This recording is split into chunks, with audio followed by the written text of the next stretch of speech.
Howdy doodly doo, everybody. It is Friday night, and I'm here for my second show of the week. Can you believe it? I can't believe it either. Not sure if we'll get a ton of people on tonight. It was kind of last minute. I was kind of wondering if I would have anybody, but I do see that Susie Lopez is already in the chat. Hello, Susie. How you doing? Hope you're having a good night. It is Friday night, so of course it's going to be a good night, right? How could Friday night not be totally awesome? Anyways, yes, very happy I got to squeeze in this extra show.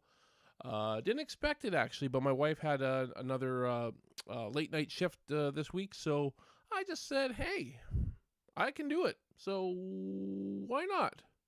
The only thing is I've lost my pop filter for my mic, so my my mic might be a little bit poppy tonight. Sorry about that, guy. I don't know what I did with it. I had it on Tuesday night when I was doing the show, and just like grabbed my mic stuff and my sound gear, and it's gone.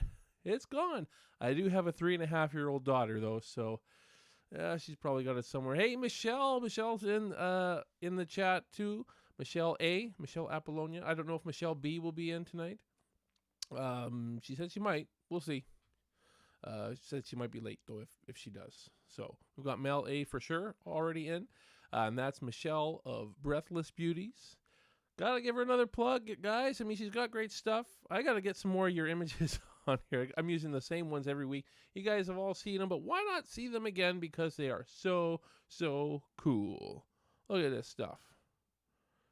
And free shipping in the U.S., so it's pretty sweet deal. Love the crow, really good. Working on some new stuff, I think, right, Michelle? Some cool new things on the go. Can't wait to see it. Anyways, let's get to it. So that's Michelle of Breathless Beauties. Go check her out. Her Instagram and Facebook are in the description, unless I forgot to do that, but I don't think I did. I usually remember that kind of stuff, as well as the Facebook, Instagram, Twitter for the Sawyer Massacre, everybody. Yes, I know our Indiegogo campaign is over, but we are doing pre-sales for the next campaign. We've already taken nearly two grand of pre-sales in, so we're pretty excited about that. Next campaign won't be till March, so we got lots of time. But my goal is to hit like 5K before then, just so we have like about a third of the goal that we need. So $2,000 is a pretty good start. Just a little bit under that, mind you. It's not quite 2K. But yeah, go check us out on Facebook, Instagram, Twitter, the Sawyer Massacre. And if you are interested in any of the perks, just send me a message, Just drop me a message and I will answer. And also make sure, if you haven't already, I'm sure you guys have, hit that like and subscribe button to my channel. I really appreciate your guys' support. How are you guys doing? Susie says hello again. Hello. Why not double hello it, eh? You're welcome, Michelle. You do great stuff. So of course I will. Very good. So just the two of the ladies so far. But if there's anybody else that might be in the chat, just feel free to say hello. It's just another fun little chat tonight. I'm gonna give. I usually stick to horror on this channel, as you guys know. Haven't really gone too off the realm of horror. But tonight it's my top 10 films of all time. And trust me, there's not a lot of horror on believe it or not. There isn't a lot of horror on my top 10 films of all time. Because when it comes down to it, guys, I'm a lover of films, of all films, of all genres. I just happen to make horror films. Which, hey, you know what? I wanted to make all kinds of films. In fact, I've done some other films as well, but I'm sticking to horror. I was told to kind of stick with one genre, and horror was always kind of looked at as an easy genre to break into, an easy genre to get to distribution for. And quite honestly, I just feel like I have a voice in that realm. I feel like I do have something different to bring as a horror filmmaker, so that's why Susie loves horror movies. Well, there'll be some horror on this list, a little bit, anyways. Not much though, but feel free, ladies. Just the two ladies so far, from what I can see. Feel free to share me your top 10 films of all time. We had a lot of people sharing their top 10s on Tuesday night for my top 10 horror films. That was strictly horror. Now it's everything. It's gonna be everything tonight. You gotta expand. You know, there could be some comedies. There could be some love story type thing, some drama. Sorry, hit the mic there. There could be all kinds. There could be pornos. Probably not, but hey, why not though, right? There we go. Michelle Appollonia has already listed her top 10. I'm gonna read these off and see if she has any that are in my top 10. It's always good if there's at least one, but you never know. So number 1, Jaws. That might be. 2, Goodfellas. 3, Clerks. 4, Whatever Happened to Baby Jane. 5, Pulp Fiction. 6, Urban Cowboy. 7, It's a Wonderful Life. 8, Gone with the Wind. 9, Close Encounters. Yeah, that's great. And 10, An Officer and a Gentleman. Okay. An interesting list. Interesting list, I must say. Good. And Susie, you can do the same. And, you know, if you need some time to think, well, it's about an hour show. And it doesn't have to be like a final thing. I'm pretty confident in these 10 that I've got. Maybe my 10th one could be something else. I'll also do some honorable mentions as well, like I did last time, because quite honestly, my top 20 all of those movies could almost potentially be in my top 10. You know, they're all very, very close. It's almost like a tie for 11th place with all mine. Hilly Billy Man is in the chat. Hey, I like too many movies. Me too, which makes it hard. It does make it hard. But I thought long and hard, and I'm pretty confident in my top 10. But a lot of honorable mentions I have to give out, which I'll do now. Getting into my honorable mention, I'm just going to put, I got a screenshot of all of 6 movies here. Black Christmas, you saw that in my top 10 horror films of all time. The Godfather Part 2, Heat, 7, The Land Before Time, which would be my favorite animated film. So there you go. Pretty cool. I don't know. I find Disney to be a bit overrated. And my favorite Western movie, The Good, Bad, the Ugly, of the Fistful of Dollars trilogy. Love that movie. Love it. Love it. Love it. Love it. Love it. Yeah, these, and you know, you could name more. Boy, oh boy, The Godfather Part 2 is in there. I was thinking of putting like Indiana Jones and the Last Crusade in there. So just to name a few. But yeah, those definitely make it in. And for some comedy, I'd put something like Spaceballs in there as well. I love Spaceballs. I love comedies, guys. Hey, we're getting a few chatters. The Horror Boy, hey, I made it. Isabella, hey, thank you guys for showing up. I wasn't sure if how many people would actually show up here on Friday night. Figure you guys all got plans on Friday night, and it was kind of a last minute show, so I thought, hey, I'm gonna do it, and we've got not a bad turnout so far. Thank you guys. So feel free to list your top 10s, guys. Horror Boy, The Land Before Time is a classic. Yeah, man, I love it. I don't know.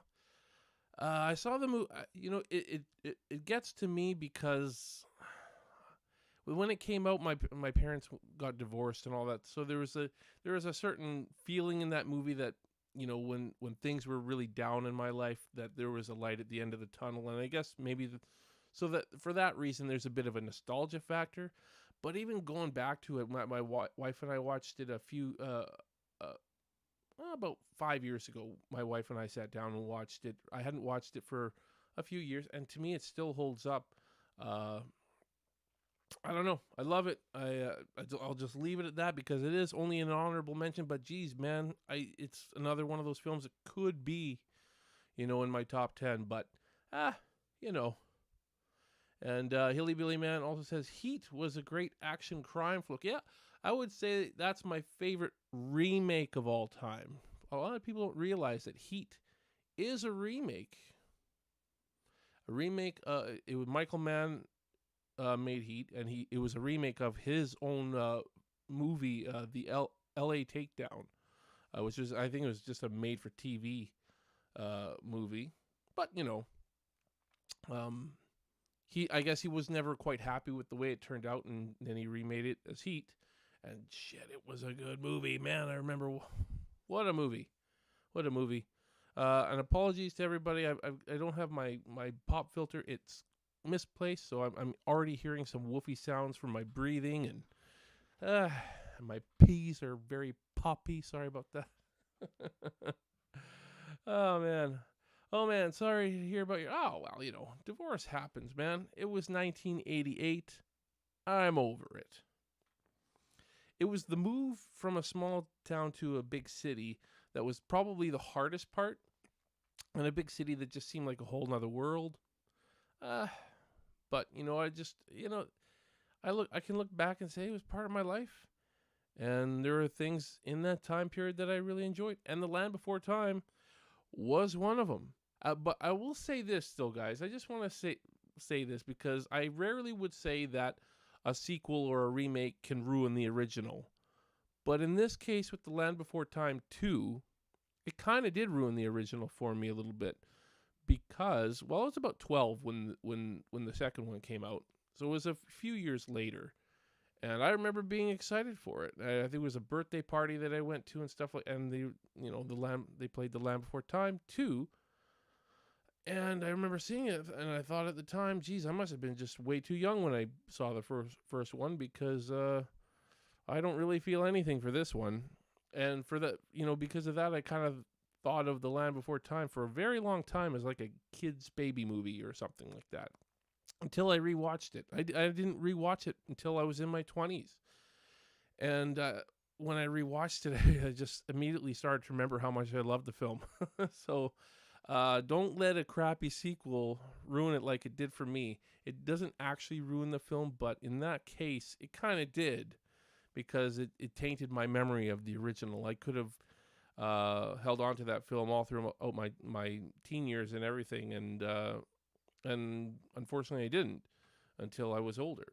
But I'm glad I've rediscovered it, and geez, to me it just makes all those Disney movies look so generic, in my opinion.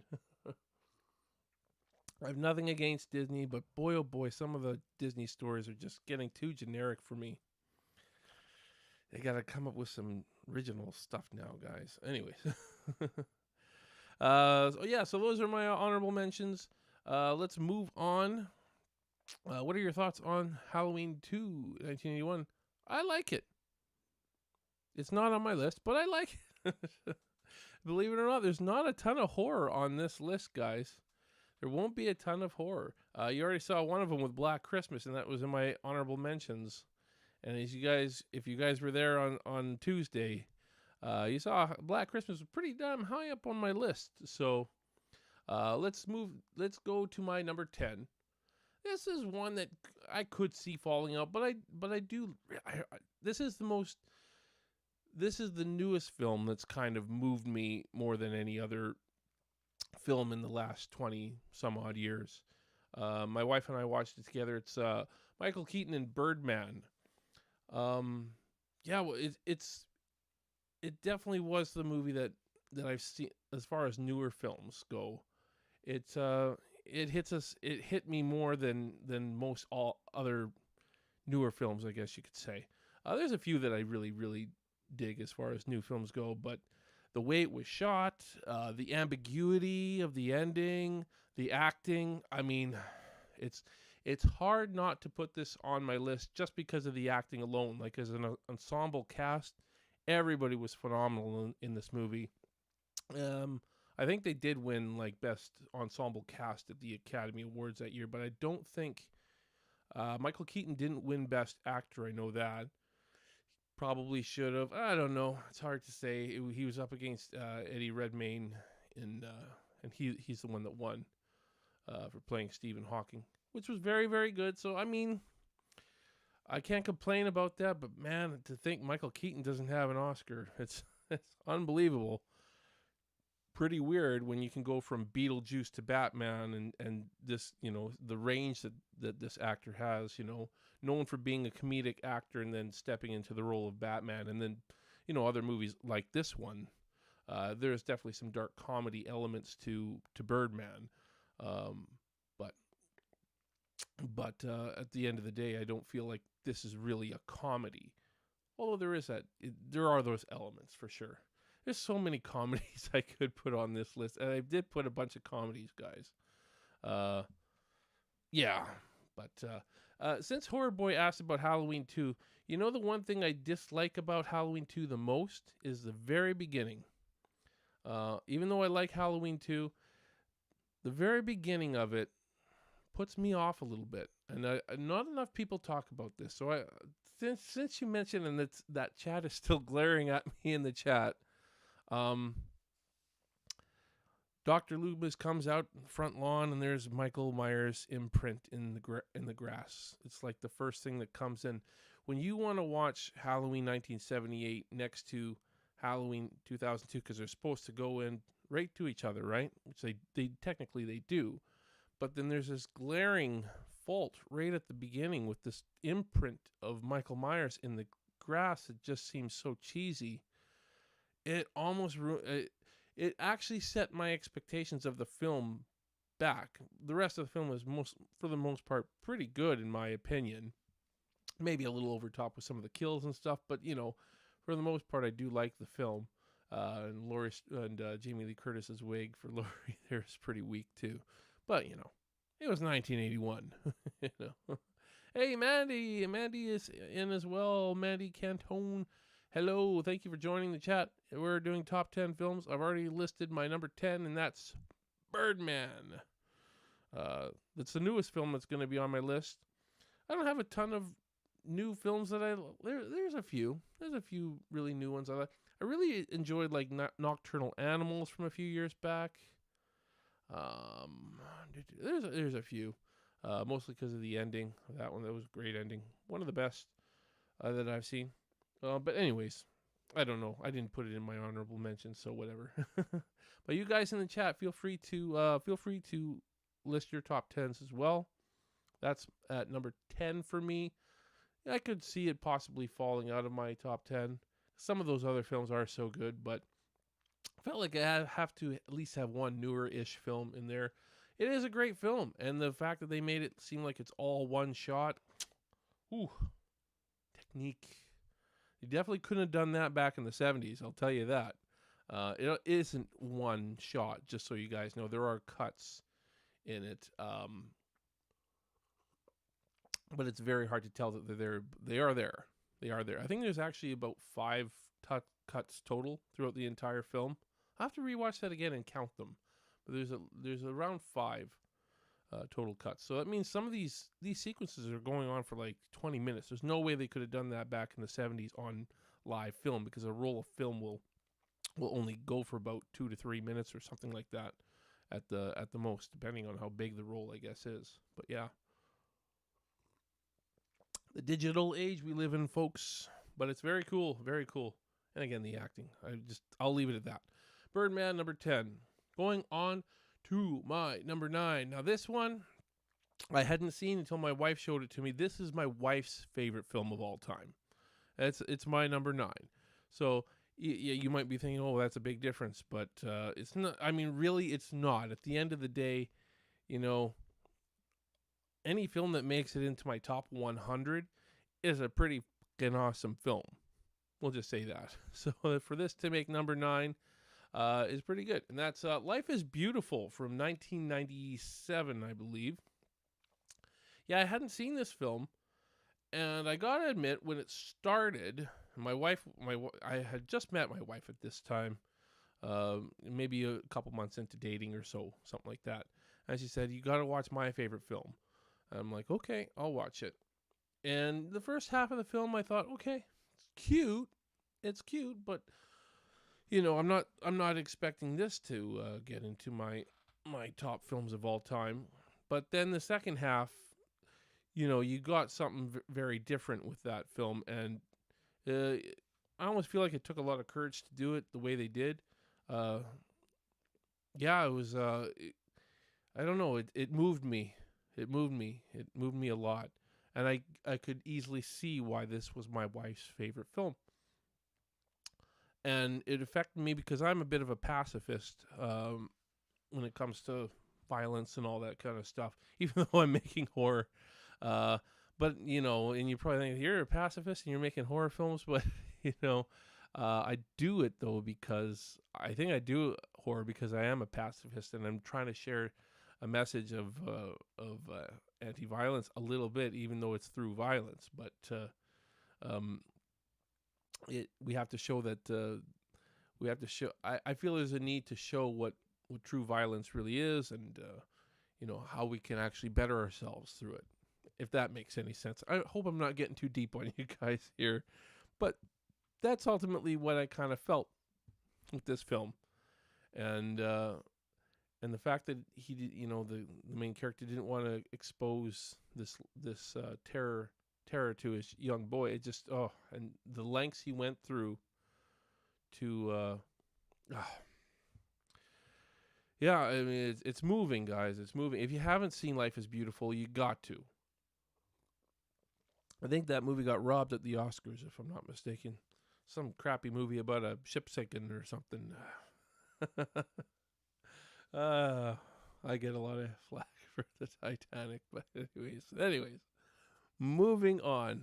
Yeah, if you guys haven't seen Life is Beautiful, go see it. It's better than the Titanic, in my opinion. No offense to anybody out there that loves the Titanic. Okay, moving on to my number 8.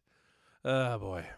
Now my number 8, I would call this, in my opinion, the funniest movie of all time. In my opinion, this is the funniest movie of all time. I have a few comedies on here, but I would say this is the funniest movie of all time. Not my favorite, if I would probably say my favorite comedy as a comedy. Now, so that's a very, very weird way to say it, but anyways, Monty Python and the Holy Grail. It's just I can watch this movie over and over and still laugh hysterically every time I watch it. It's just it's so funny. It's so awesome. Oh my goodness, it's just thinking about the movie makes me laugh. Now I know though British humor is not for everybody, and that goes for my wife as well.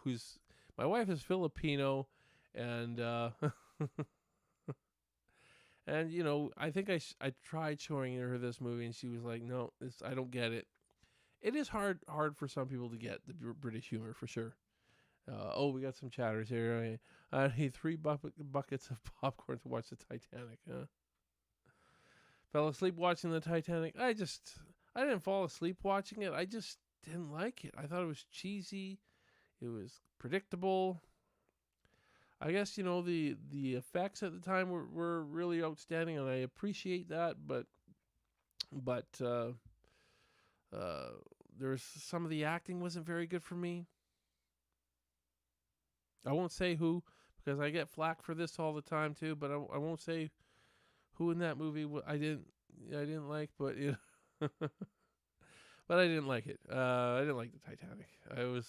It took me a while to actually go see the Titanic, and I finally gave in. Well, did I rent it? I can't even remember. A friend rented it or something. I watched it with them. I don't think I actually rented it, but it was a couple of years after it came out, anyways. And I was like, whoa, that was your biggest movie of all time, kind of thing. Anyways, moving on.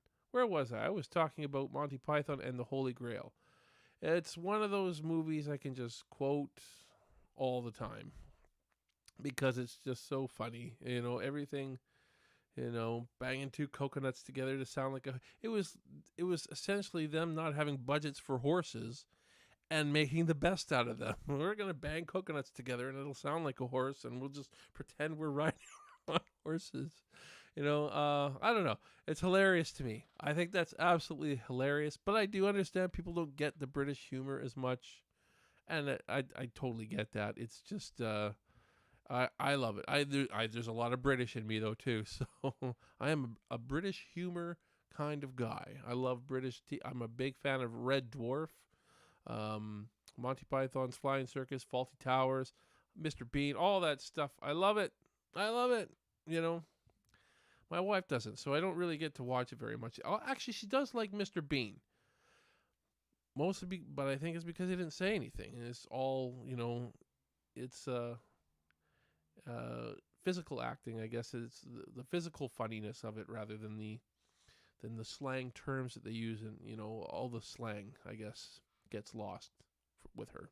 So whatever. It's totally understandable, but I think it's the funniest film ever made, even though it's not the highest up comedy on my list. In fact, my next film is also a comedy, but I just feel like as a comedy, it's not as funny, but it's still pretty funny. It's, yeah. And that one is very appropriate for what's not this weekend, next weekend, or next Thursday for you Americans out there. It's next Thursday, Thanksgiving. I think it is. Correct me if I'm wrong, but I think next Thursday, Thanksgiving. And that's Planes, Trains, and Automobiles. Oh, yeah. The best Thanksgiving movie to watch ever. Yes. So I have to ask you guys in the States, because I think most of you guys are American. Because Canadian Thanksgiving is different. It's in October. It's like the second week of October here, and it's on a Sunday. So that's why I asked. But I think it's next Thursday. I think I saw that it's next Thursday. Correct me if I'm wrong. So happy Thanksgiving to you Americans, and make sure you guys watch Planes, Trains, and Automobiles, because it is awesome. It is so awesome. It's hilarious. It made me laugh. It made me cry. Where's your other hand between two pillows? Those aren't pillows. I mean, one of the funniest moments for sure. If you haven't seen it, you gotta go see it. But I'm sure most of you probably seen it by now. I would hope so, because it is absolutely hilarious. It's hard. I could never not have Planes, Trains, and Automobiles in this list, because it's just too damn funny. It's just too damn funny. That's all I can say about it. It's funny. It's Steve Martin and John Candy at their best. And dialogue is great. And again, the ending, you don't expect the ending to hit you like it does, but it's it is a movie that makes you laugh and cry at the same time. It does. John Candy was hilarious. I see I love Red Dwarf there from Mandy. Thank you, Mandy. Yeah, I know it's although the Red Dwarf season, or if you call it season 9, whatever, Back to Earth series, wasn't a big fan of that one. But the rest of it's awesome. But yeah, Steve Martin, John Candy. John Candy, of course, is no longer with us. He passed away, unfortunately, in 1994 at the young age of 43. Fellow Canadian. I'm Canadian, so I, shout out to those Canadians. And John Candy was a great Canadian, hilarious. And Steve Martin, probably one of his more straight roles. He was still funny in it, but it was funny in a different way than he would normally be in a lot of the films he's in. So I gotta appreciate that. Yeah, it's just a great film from the 80s, and I can watch it. If I can watch the film lots, then I think that's a testament to how great it is.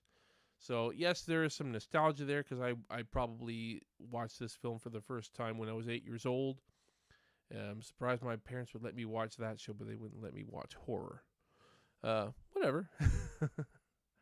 I mean, there's not a lot of swearing and stuff like that in Planes, Trains, and Automobiles. There is some what we call mature subject matter, though. I don't know. Maybe not bad enough. Anyways, moving on to my number 6, everybody.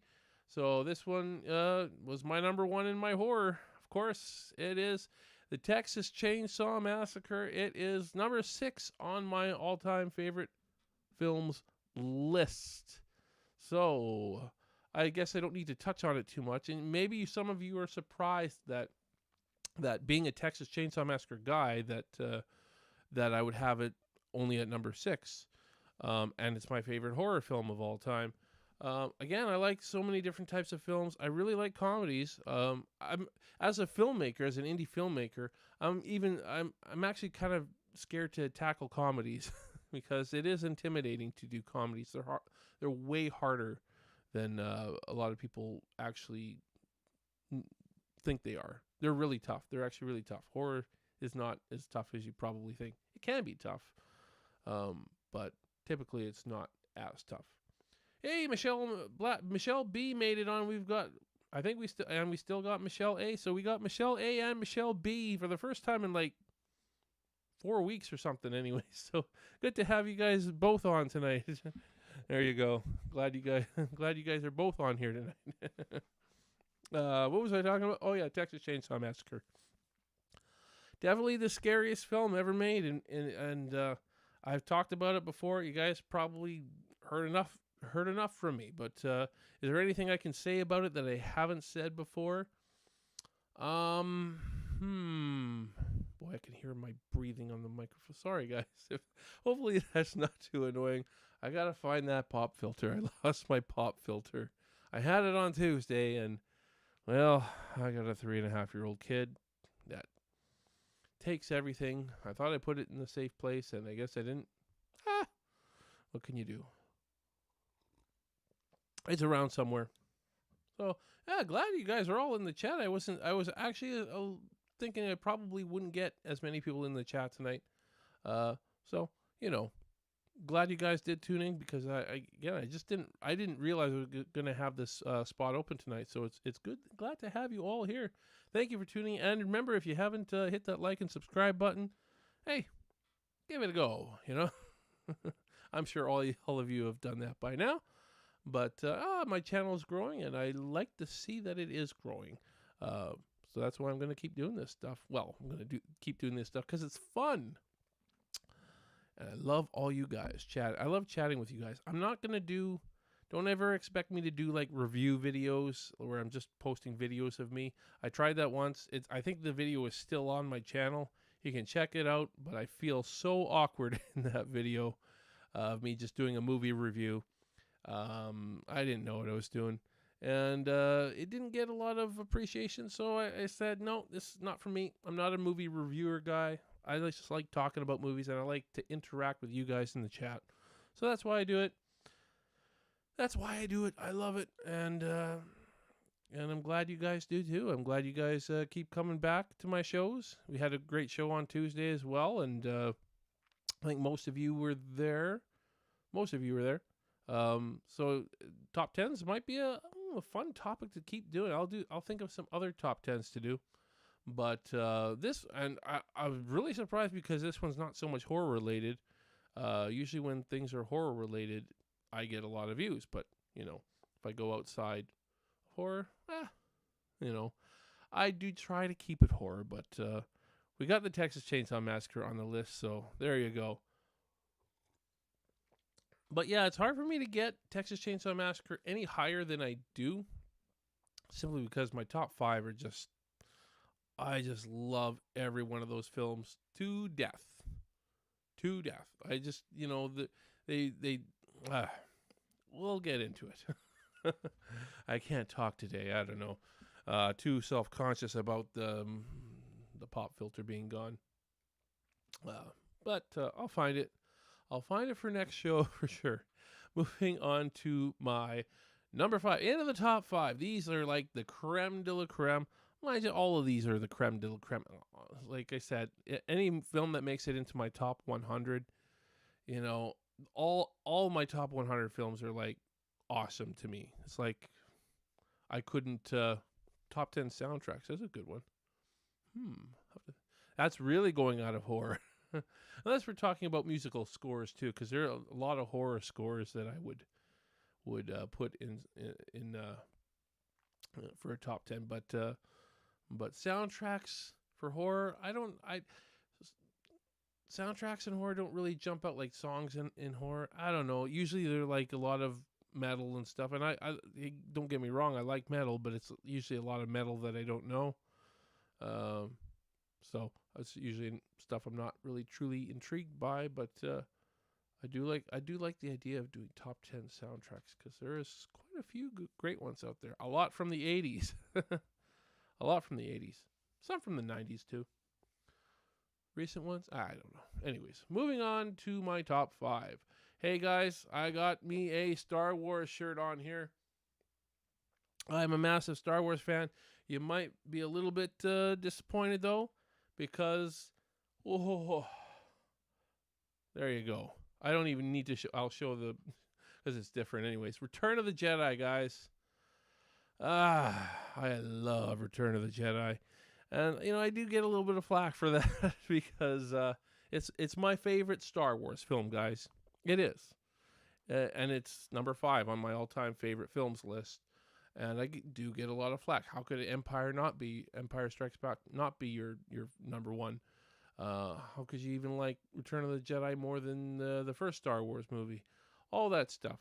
And at the end of the day, I could list off a ton of things that I just love in Return of the Jedi. First off, a lot of people don't like the first opening scene as much with Jabba the Hutt and everything to rescue Han Solo. I love it. I think it's great. It's a great way to bring back Han Solo, obviously, and to showcase how powerful Luke has actually become, and that he's finally the Jedi we want him to be. That's the biggest plus for me, actually, is the fact that Luke is not that whiny kid anymore like he was in the first two, complaining about everything. He's become the Jedi he needs to be. So that's a big plus for me, as we needed to see Luke finally get to that moment, and it was important. Again, not that I hated Luke in the other films, but I love Luke in Return of the Jedi, and I just kind of I like Luke in the other films. Just my opinion. I mean, overall, I love the character, but and apart from that, the redemption of Darth Vader, awesome. Brings tears to my eyes. It really does. Very powerful stuff. And the fact that he's not the scariest guy anymore like he was in Empire. He was the scary guy in the film, but now we've got the Emperor he's the real baddie. And what a performance by back then, I believe 38 or 39, Ian McDiarmid playing the Emperor. That's younger than I am. I'm 40. Ian McDiarmid was younger than I am when he played the Emperor for the first time. I think that's awesome. Great actor, great actor. I totally buy that he's 100 years old. So he was awesome in that movie. Going back to the redemption of Darth Vader too, I have to go back to this because when he makes that decision to save his son, you actually really feel it, and I totally do. Like I tell you, it brings tears to my eyes when he's contemplating what to do, and you can see the conflict in his face, even though he's wearing a mask. That's what gets me. It's like you could actually see his conflict through the mask. It's through the body language, and I guess the cinematography a little bit too. It really, you see it even though you don't see it. And I think that is so powerful. Also, the best star battle in all of Star Wars history. Love the star battle. And I'll get some hate here, but maybe I'll get some hate. I love the Ewoks. There, I said it. I love the Ewoks. Maybe, sure, you could criticize the costume design a little bit. I don't know. I don't mind it. I like it. I'm fine with it. And remember, it's 83, guys. Sure, maybe by today's standards, it doesn't quite hold up. But you know what? At the end of the day, I love the Ewoks. I think that they are awesome. And they did something. And they didn't take down the Empire. I want people to know that, too. They helped the rebels take down the Empire. At the end of the day, it was really the rebels. And The Ewoks just gave them a boost, and to me it makes total sense. But to some people it doesn't. Some people just hate the Ewoks and think that they were just there to sell toys, and it's true. Hey, I like the Wicket. I love it. My daughter loves the Ewoks too. She watches the Princess Leia and Wicket scene like all the time. It's like memorized all the Ewok language. It's great. I love it. I love passing that influence. Chihuahua. Passing that down to her. It's great. It's just awesome. That's all I can say. But yeah, were the Ewoks there to sell toys? Sure. Everything that's in Star Wars, though, is there to sell toys. Everything is product placement in the end. So you can't justify Luke Skywalker action figures and then everything is there to sell toys. Now, were they just there to sell toys, or did they have some point to the story? To me, they had a major point to the story. They were actually in the story. Now, if you go to the Porgs in The Last Jedi, I'm sorry, guys, but what were they there for? What did they actually do? Now, that, to me, why is there not hate for Porgs? Why is there so much hate for the Ewoks, but we don't have this massive hate for Porgs? When they literally did nothing but make noises. Had no... I don't know, guys. To me, they were there just to sell toys. Sure, they weren't annoying or anything, and I get like a Jar Jar or anything like that, but at the same time, they didn't have a point. There was no point to them. You could have taken them out and you wouldn't have noticed. They had no point in the story. Well, you take the Ewoks out, you got to replace them with something. I'll tell you that much. Anyways, so that's my thoughts on that. And, it's okay if you guys disagree with me. Anybody who does disagree with me, that's okay. So just going to the chat now, because I don't want to ignore you guys in the chat too much. Return of the Jedi is one of my favorite Star Wars films too. Great. Let me know which one is your favorite. Probably Empire. Most people will say Empire. And you know what? Empire is my second favorite. Maybe that would be in an honorable mention section for me in my top 20 somewhere. But it's not my number one. Where else we got? Hilly Billy Man, showed me the Wicket. Yeah, I said that already. Michelle, Appollonia, I did too. Love Return of the Jedi, I take it. Did you know that they didn't tell Mark Hamill that Darth Vader was... Yeah, they didn't tell him in Empire at the time. Until... I believe it wasn't until they actually shot the scene where Vader tells Luke that he's his father. So it was right before they shot that scene, if I'm not mistaken. But they actually didn't tell... You know who they didn't tell was the actor playing Darth Vader. Because what he actually says in that scene, and of course it's overdubbed, so it got changed. Instead of saying, "No, I am your father," apparently it was, "No, Obi-Wan killed your father." So that's what the actor who played Darth Vader actually said during that scene, because he wasn't allowed to know.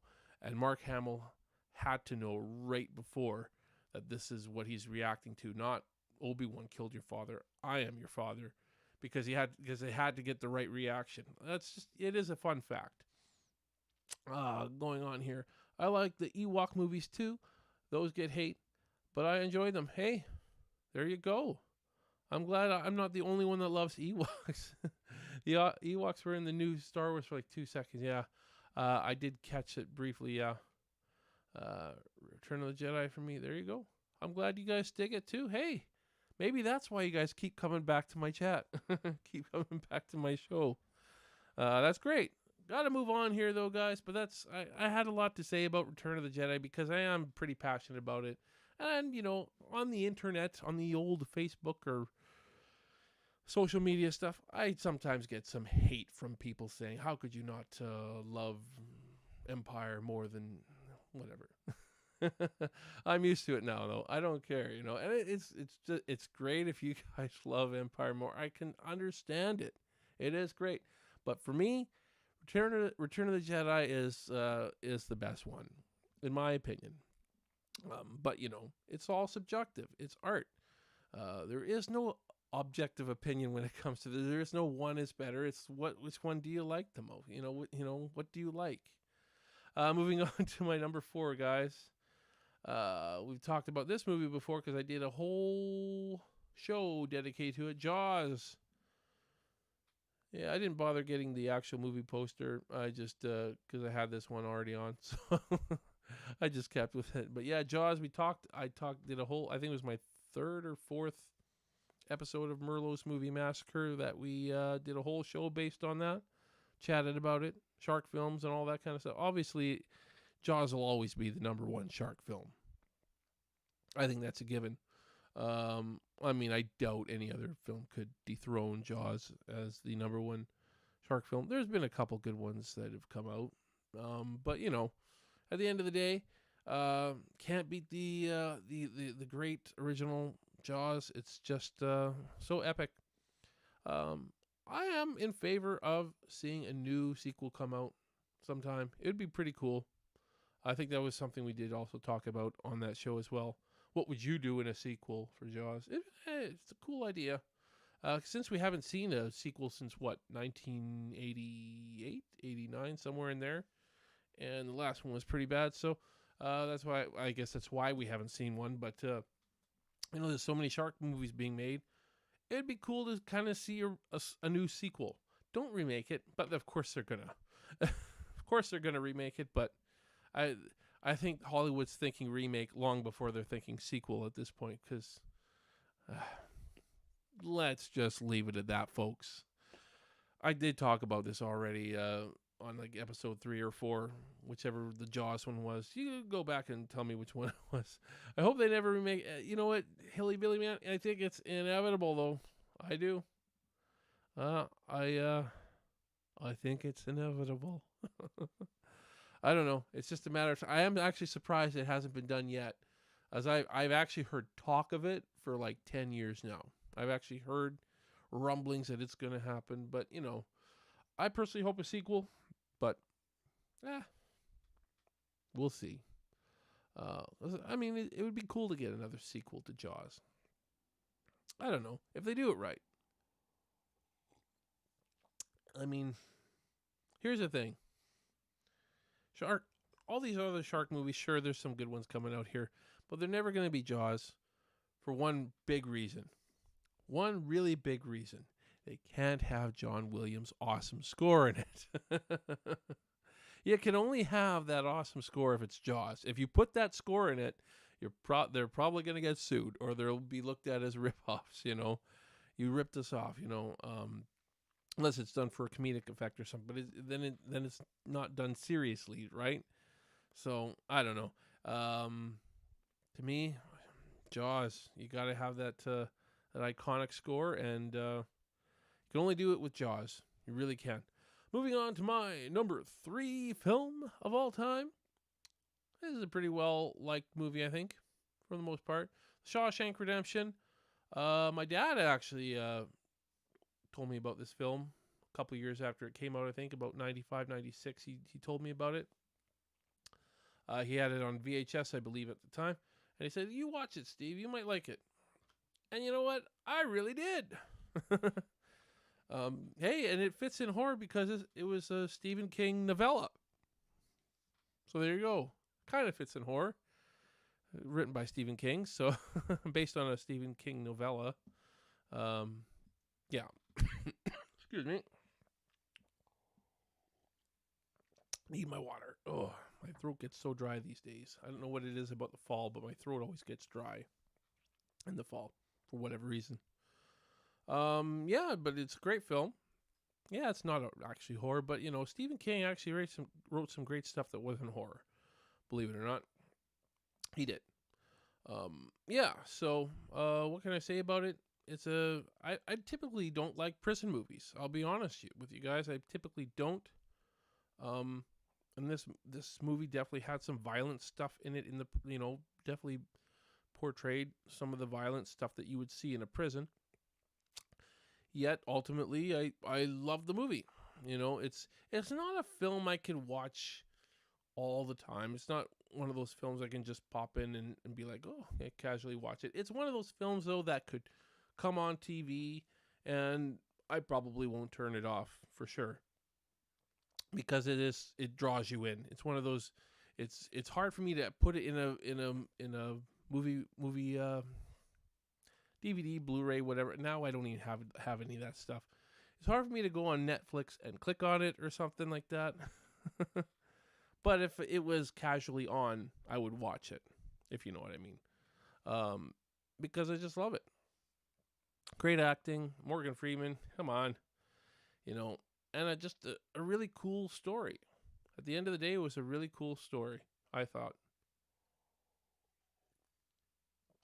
Oh yeah, The Green Mile, that was also really good too. Ooh, Stephen King, not just a horror guy. And honestly, even his stuff that's more horror themed, to me, a lot of it's not that scary to me. But I still love it. Maybe it's the film adaptations, because I honestly, I've never really read any of his stuff, if I'm being honest with you guys. I'm not really much of a reader. I'm a movie guy. And apparently some of the films were poorly adapted from his book. So, excuse me. So you never know how close it actually is. Apparently, Stephen King sued whoever made The Lawnmower Man. Don't even know who that was that made The Lawnmower Man, because it was really nothing like the book. Really was nothing like the book. Although the sequel was. Yeah, the sequel, that pruning shears guy. Very, very much. Yes. Anyways, I'm being goofy now. Yeah.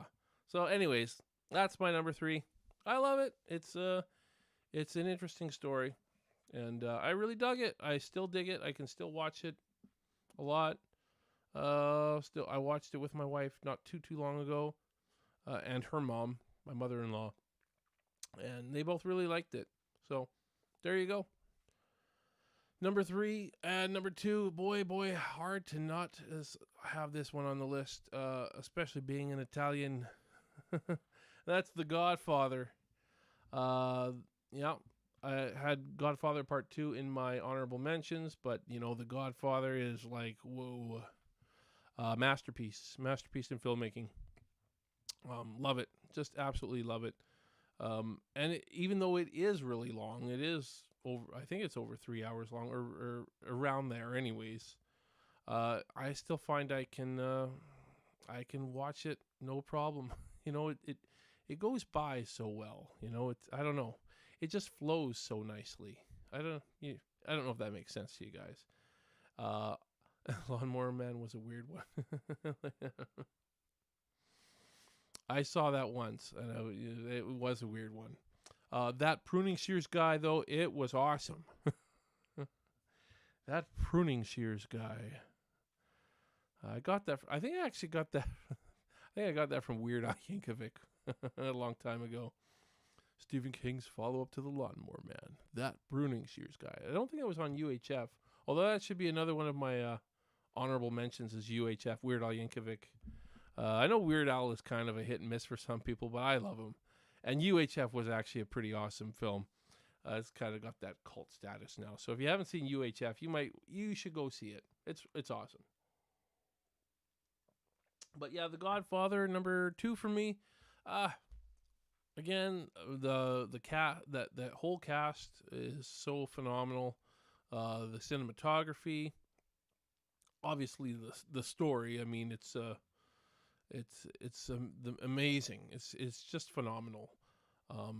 And in previous videos, you heard me compare the new Leatherface to it, because I feel like they tried to do the same kind of story with the 2017 Leatherface, which drove me nuts, by the way. Is they tried to pull off a Michael Corleone story, and when you watch The Godfather, and Michael Corleone is this character who's against his family, went to college and fought for his country to get a good all that stuff, to be different from his family, and how he gets from being that guy that hates his family and wants to be totally different than the rest of them, to by the end becoming everything that is, becoming his father, basically becoming his dad, maybe even more crooked than his dad. Who knows? I mean, you know, uh, it's a seamless transition.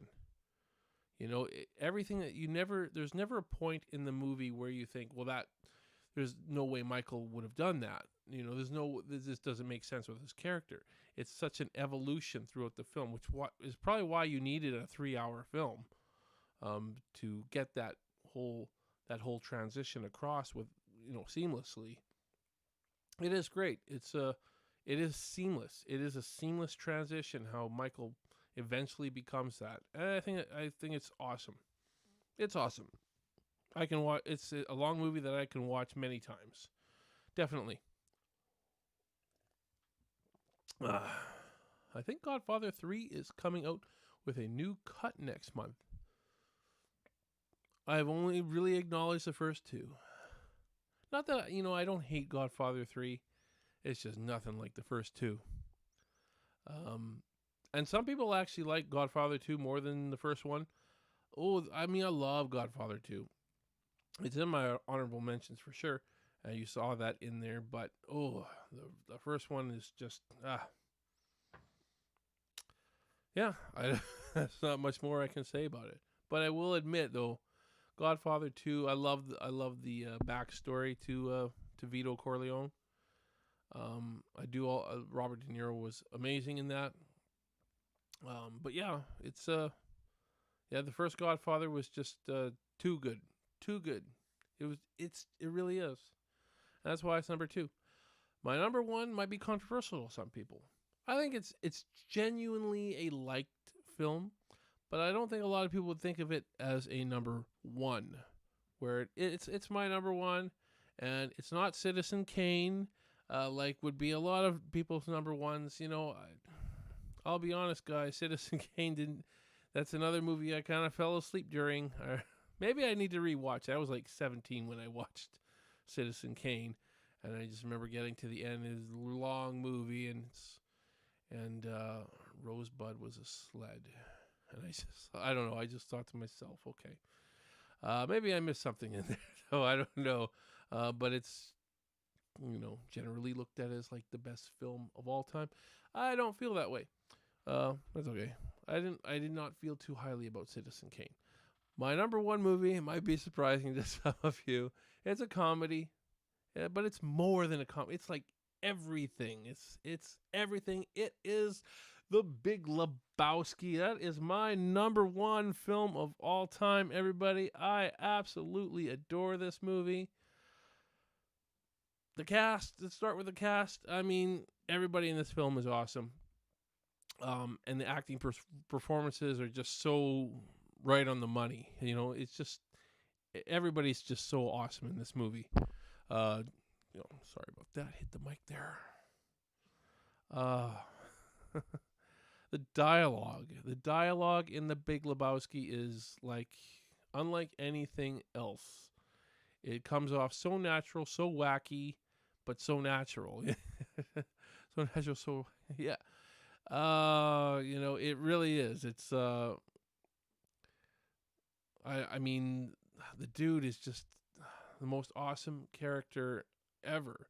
And before this movie, I was never a huge fan of Jeff Bridges, to be honest. Like, I didn't mind him, but I never thought of Jeff Bridges as one of the best actors out there. And then you see this movie, and it's like this movie was made for this guy, And John Goodman, there's another, John Goodman's another actor that's never been nominated for Academy Award, and it's like, what? How is that even possible? But it's true. It baffles me. Never even been nominated. And he's so awesome. And everybody in this movie is awesome. If I was to pick a favorite scene, I don't know. I really like the interrogation of Little Larry. The talk between the dialogue between John Goodman and Jeff Bridges is just priceless. You're gonna cut your dick off. It's like, is this your homework, Larry?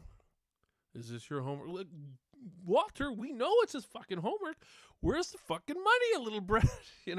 I could quote the movie all night long. Where's the fucking money, you little brat? I just love it.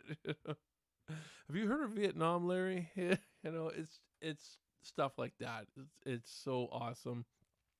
And the dude in the car when he's being grilled by the Big Lebowski, it is pretty funny. He's like, well, oh, okay, I got information, man. It's like new shit has come to light, and shit, did you ever think that instead of going around, blaming me, especially given nature of all the new shit, that this could be complex? It might not be to such a simple, I hope I did a good impression there. Anyways, it's classic, guys. It's classic. How do you make that kind of dialogue up? How do you do it? I don't know. That's why I'm so intimidated to ever write a comedy, because it's just, even if I did write it good, if I tried to direct it afterwards, it's like, boy, your actors better be damn good to nail it to, otherwise it just won't come together. Comedies are really, really tough. I've directed one short comedy, guys, and I didn't write it though, so it's anyways, we'll see. We'll see how it comes out. The writer still hasn't released that film. But yeah, guys, The Big Lebowski is my number one. I know that might be shocking to some people, but I just adore it so much. And I feel like there's a lot of subtle stuff in there. It's not just a comedy, guys. It's there's a lot of philosophical stuff in the movie that I really pick up on. Again, I don't know how much of it is actually intentional and how much of it is, how much it could be perceived by the viewer. But when I see this movie, I see a lot of interesting philosophical stuff about humanity and society, and our need for certain things. And man, I could probably do an entire episode of this show talking about The Big Lebowski, because there's just so much I could talk about it. Got some chatters in here. Hilly Billy Man, oh yeah, great comedy. I think Michelle said before that, great movie. Mandy says top 10 of my faves: Monty Python and the Holy Grail. Oh, there you go. Star Wars 4, Reservoir Dogs, Never Ending Story. I love Never Ending Story. It's one of my favorites from my childhood. Raiders of the Lost Ark, Wedding Singer, The Heathers. Never seen that. Halloween 3, Evil Dead, and Goonies. Love a lot of those, that's for sure. A couple I haven't seen there though, but love those. Michelle says nice. Michelle B says nice. Michelle Appollonia, love your top 10 too. Maddie, oh there you go. That's good. You guys chat, and it's great. Thanks, Michelle. Anyways, Jeff. I hope Jeff Bridges. Yes, I heard that Jeff Bridges got diagnosed with cancer just like a month ago. Yeah, I saw that he tweeted it, I believe. Tweeted it, and he did it in a dude. You could tell The Big Lebowski's his favorite film too, at least of his, because he quotes the dude all the time when he's on Twitter and in interviews. Yeah, I mean, it's just such a moving film to me, in so many ways. It is hilarious. Would I say it's as funny as Monty Python and the Holy Grail? I can't say that. I can't say that it's as funny as that, but as an overall film, I'm sorry. There's just so much in that movie. There's so much in that film that I love it. And I'll always remember my first experience watching it and not knowing why I was loving it so much, because honestly, guys, I'm not a stoner. I love the Eagles. I might look like a stoner, but I'm not. A lot of people think I'm a stoner, but I smoked pot once when I was 14. Haven't done it since, believe it or not. Yeah. So that's all true. And I love the Eagles. Eagles are one of my favorite bands of all time. But I'm drawn to the character, and I'm drawn to the whole movie. I'm drawn to everybody in that movie, and I just see so many reflections on society and life in general, are good, are bad. There's just so much to it. I wish I could talk about this thing for another hour, but it's a movie I could talk about literally for at least a good hour, guys. I really could. But maybe in the future sometime I'll actually do a whole video where I go in depth. Again, I like to focus mostly on horror on this show and try to keep it more more niche to that. But I think it's okay to once in a while do something like this, where I can talk about other films, because at the end of the day, I think we're all movie lovers, right, guys? Uh, Texas Chainsaw Massacre isn't the most impactful film for me, even though I love it, and it's definitely my most inspiring horror film, and it inspires me to make my fan film, The Sawyer Massacre, was probably the film that actually inspired me to become a filmmaker. But at the same time, you can't deny films like The Big Lebowski and The Godfather and The Shawshank Redemption and Jaws. These films are, to me, they stand the test of time. Probably Jaws or Return of the Jedi would be my most seen, simply because when I was 8 years old, when my parents got divorced, we had taped Jaws previously on our VHS player, taped it from TV, and I just watched it every day. And then we taped over it with Return of the Jedi, and that one every day after school I'd watch Return of the Jedi. So which one have I seen more? Hard to say. It's pretty close between Jaws and Return of the Jedi. Definitely a couple hundred times each for sure.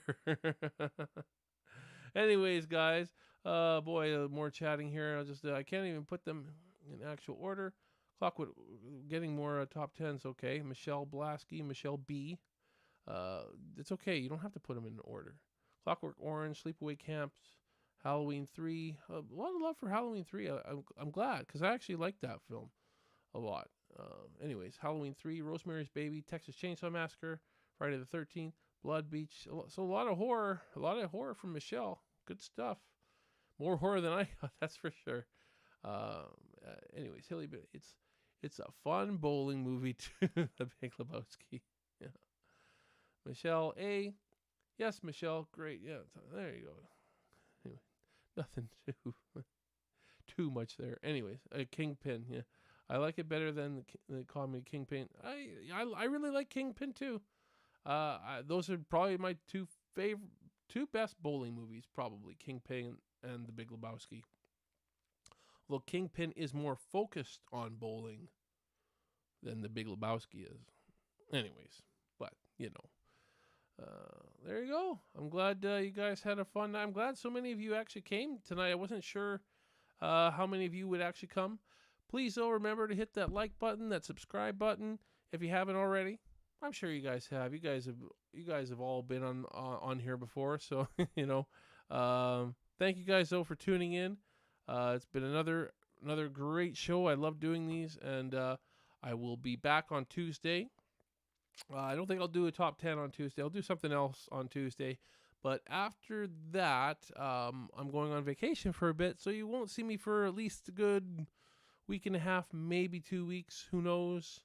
We'll see if I can squeeze one in, but we're gonna be going out of town for at least 5 days, so we'll see. You never know. I might be able to squeeze one in there somewhere, but definitely not from the hotel room. I'm not going to do a show from the hotel room. Bring all my audio gear and everything and my computer. And no, I won't do that. But, we'll see if I can squeeze one in still. But, yeah, thank you guys so much for tuning in.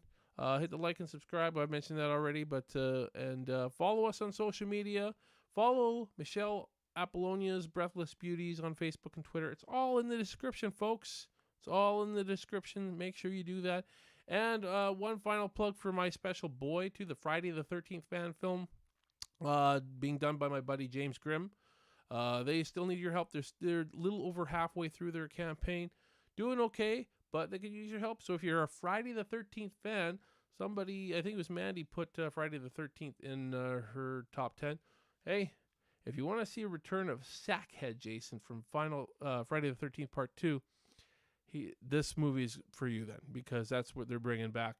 Yeah, so go check that out. My Special Boy, Indiegogo campaign, James Grimm. It's looking like it's going to be awesome. They have an awesome trailer online. Sorry, I keep hitting the mic today. It's all good. Yeah, go check it out. Just go check it out and throw him a few bucks. The guy needs your help. You want to make an awesome, awesome Friday the 13th fan film, just like I'm going to make an awesome Texas Chainsaw Massacre fan film. And with that, you can also pre-order now for the next campaign. We're pretty much having all the same perks. We're going to have a couple different ones, and I think a couple of the ones that we had on the campaign are not going to be on anymore. But, other than that, you can look at our old campaign to see if there's any perks you're interested in, and just send me a message for a pre-order. There you go. That's all you got to do.